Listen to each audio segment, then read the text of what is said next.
and gentlemen. Welcome to the 7-Figure Fashion Business Podcast, where we talk about the fashion industry and how to get your fashion business to 7 figures. From manufacturing strategies, cut and sew designers, to fashion hot topics and the latest fashion trends, I'm your host, Monica Monique. And I'm your host, XYZ. And let's jump into today's episode. Hi guys, good morning, afternoon, and evening, whatever time it is where you are.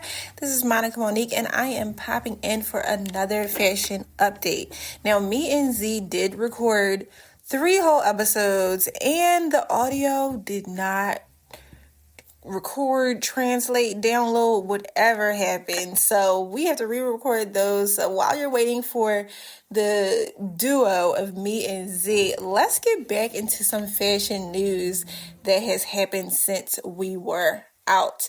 Now, number one, I want to talk about Michaels acquiring Joann Fabrics.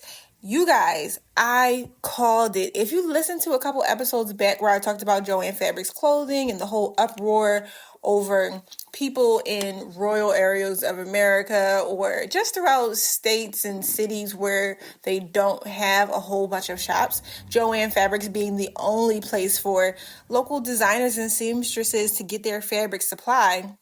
Well, I said Michaels should acquire them. And I said not only should Michael acquire Joann Fabrics, but they should also acquire Party City.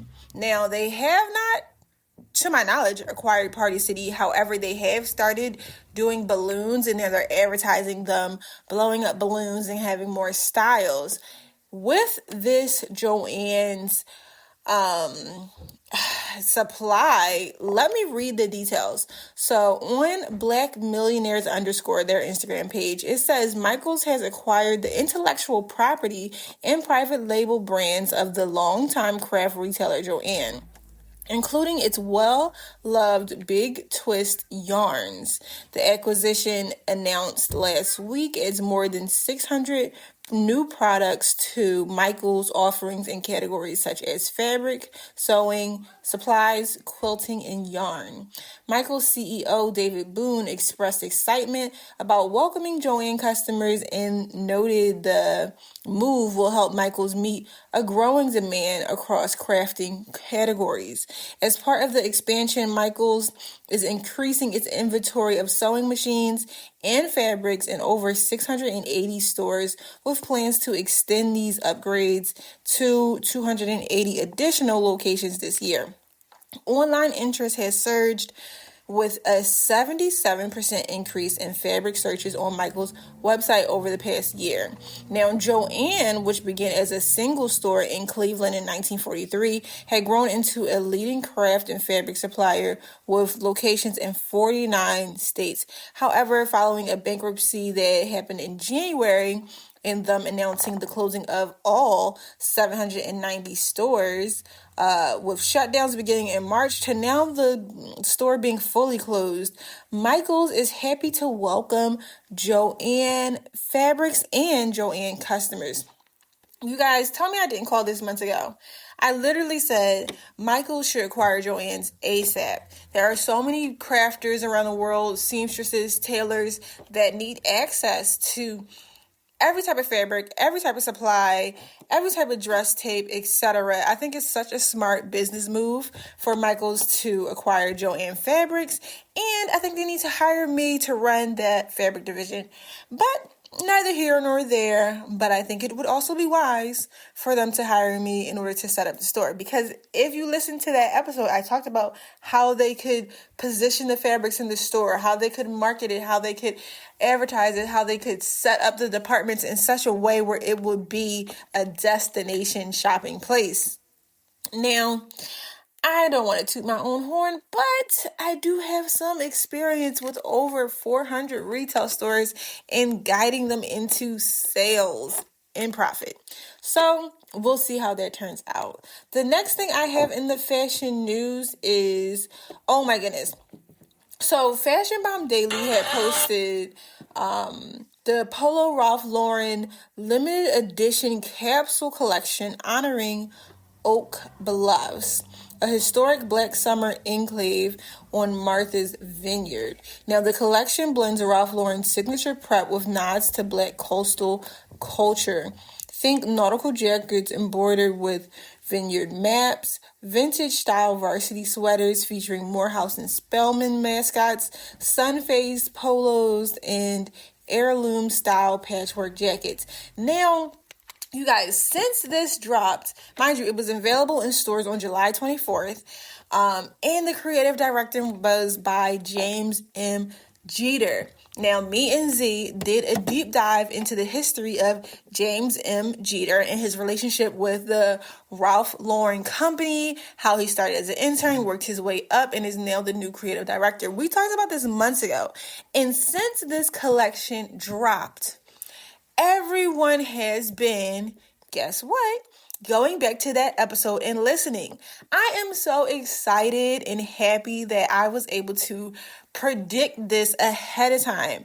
I knew this collection would be fire. I knew James M. Jeter would blow it out the water. I knew it would be everything and more that you would want from a stylish collection like Polo Ralph Lauren. Let's look at some of the comments of this Fashion Bomb Daily post, though. Somebody said, who is the creative director behind this? Of course, James M. Jeter, the one and only. I am a new fan ever since we did that deep dive episode a couple months back.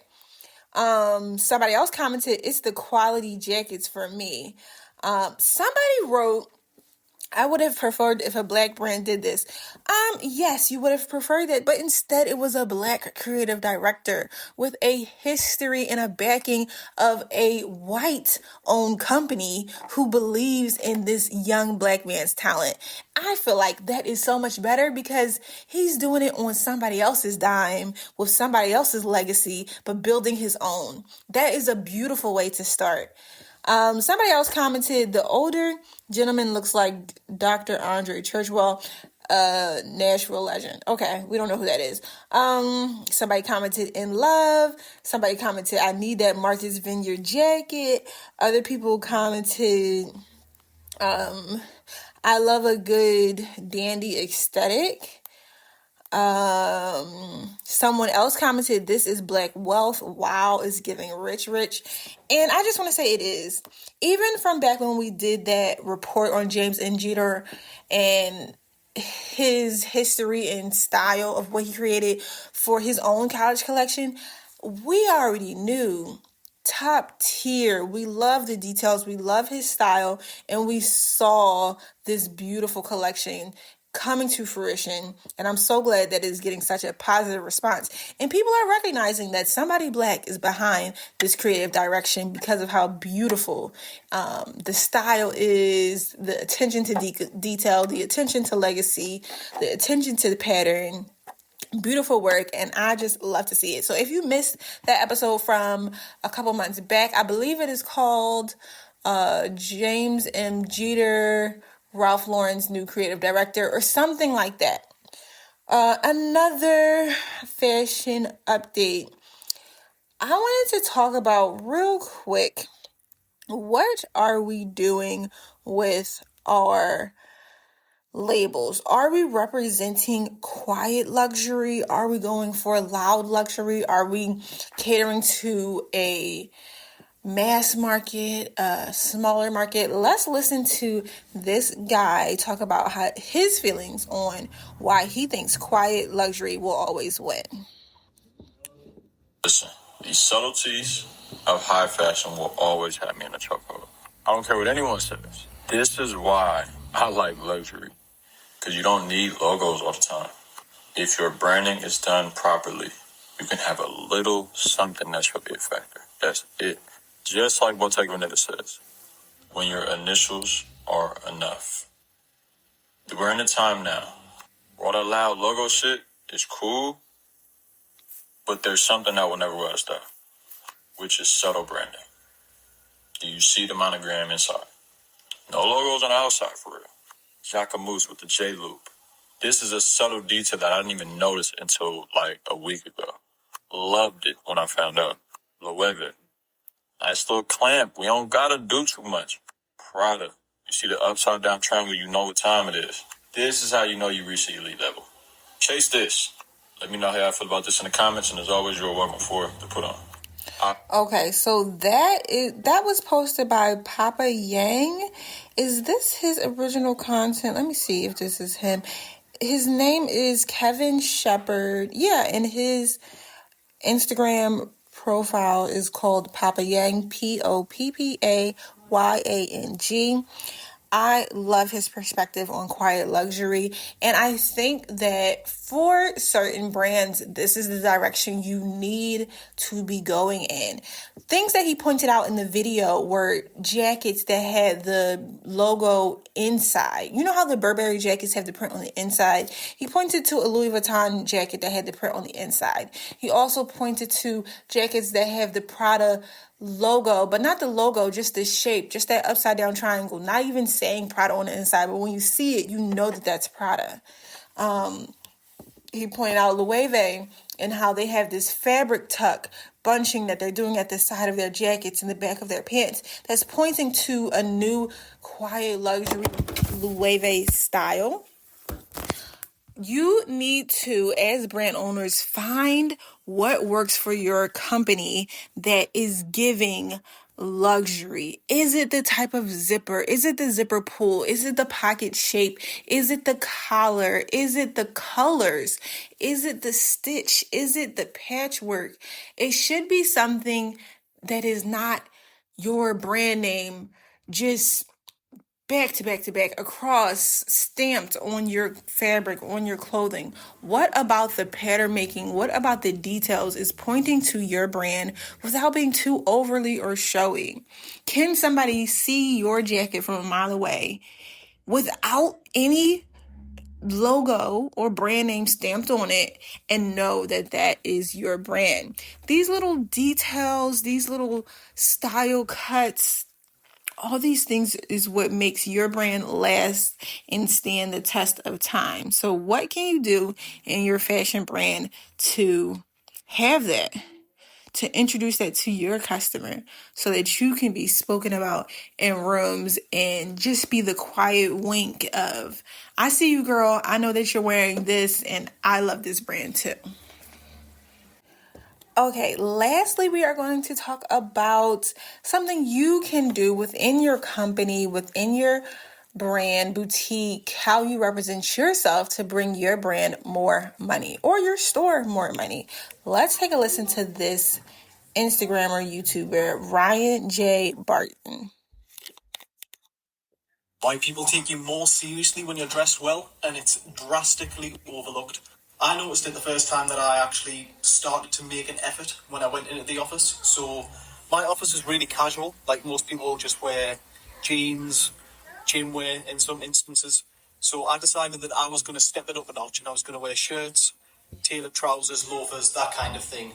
And the difference that it made was overwhelming. Nothing else changed. I still had the same desk, I still had the same job, but people started to say hello when they'd never said hello before. I started to get asked for my input in meetings when I'd never been asked before. It was just a really subtle change, but very noticeable. And it turns out there's actually a name for this, and it's called the halo effect. So basically, when you look put together, people assume you're more confident, maybe even smarter, before you've even said a word. So by being intentional with the way that you dress, you can kind of trick people into thinking that you're a more capable human being and you should be more respected. And there's also something that's called enclosed cognition. So that's when what you wear starts to influence how you behave. So the better that you dress, the more assured that you become, and the more that people will naturally reflect that energy back to you. So psychology tells us that if you dress sharply, then the world will adjust its tone towards you. Because respect is rarely verbal, it often starts with how you dress. So if you feel like you're not getting the respect or the recognition that you want within your workplace, then try out this trick.